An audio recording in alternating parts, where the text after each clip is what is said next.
Bagaimanakah cara menghubungi setan untuk melakukan perjanjian dengannya supaya menjadi kaya? Kembali lagi di MK Wiro Podcast.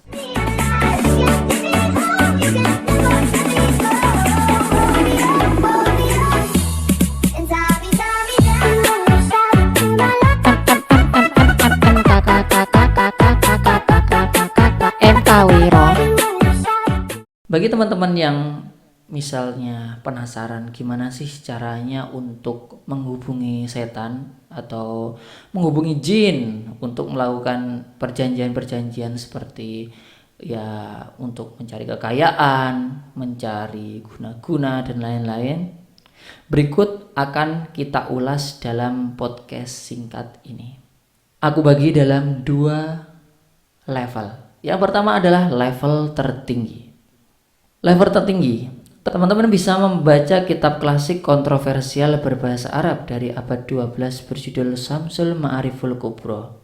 Dalam bahasa Inggris disebut The Sun of Gnosis, Matahari Pengetahuan karya Al-Buni. Dan kitab Ghayatul Hakim atau disebut dalam bahasa Inggris Picatrix Aim of the Wise, Cita-cita Sang Bijak, dari abad ke-11 karya Al-Majriti. 2 kitab ini masuk jajaran kitab-kitab berbahaya karena di dalamnya berisi cara-cara bagaimana memanggil setan dan telah dipraktekkan oleh orang-orang barat. Salah satunya oleh pesulap nomor 1 David Copperfield dan tokoh satanisme penyembah setan terkemuka dan telah menjadi manusia dengan kekayaan melimpah dan menguasai dunia sejak abad ke-18.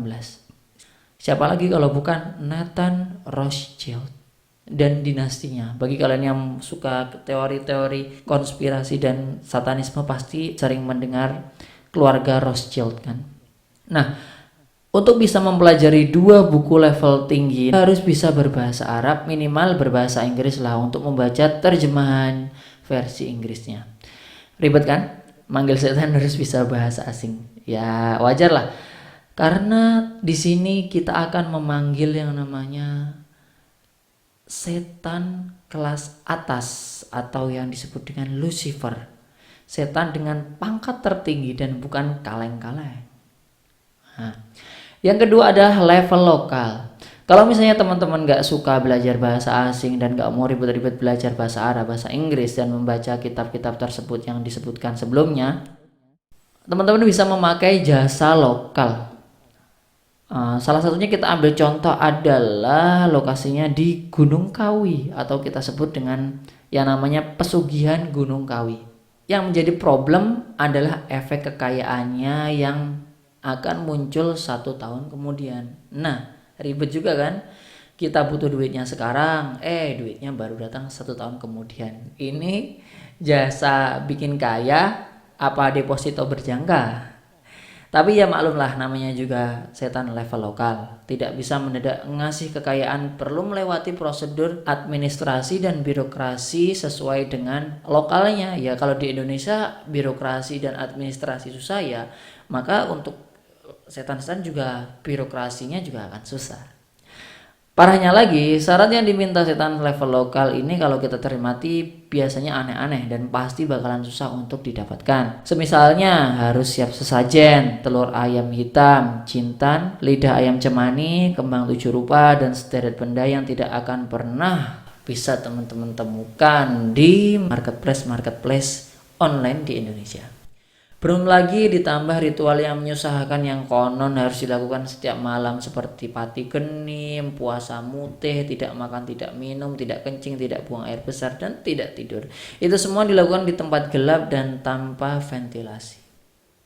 Nah, kalkulasi untung dan rugi. Nah, berbicara dengan podcast singkat ini dan pertanyaan yang kita harus menghubungi setan untuk bisa kaya, kita kalkulasikan secara untung dan rugi.